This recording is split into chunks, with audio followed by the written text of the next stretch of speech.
بسم اللہ الرحمن الرحیم۔ شروع اللہ کے نام سے جو بڑا مہربان نہایت رحم والا ہے۔ السلام علیکم۔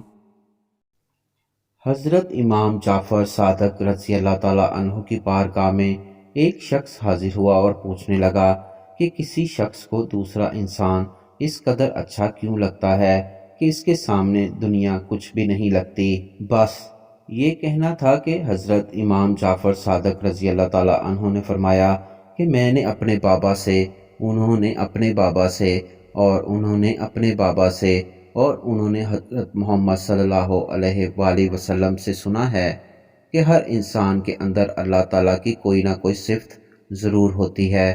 کوئی سخی ہوتا ہے، کوئی رحم دل ہوتا ہے، کوئی شجاع ہوتا ہے، اور جب انسان اپنے اندر پائے جانے والے اوصاف کسی دوسرے میں محسوس کرتا ہے تو اس شخص سے بات کرنا، اسے دیکھنا، اس سے ملنا اچھا لگتا ہے، اور اسے لگتا ہے کہ یہ میرا ہے۔ دراصل وہ خود میں اور اسے اپنے آپ میں دیکھنے لگتا ہے۔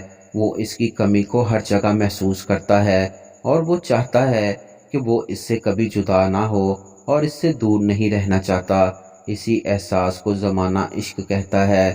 کوئی مخلوق سے عشق کرتا ہے، کوئی خالق سے عشق کرتا ہے۔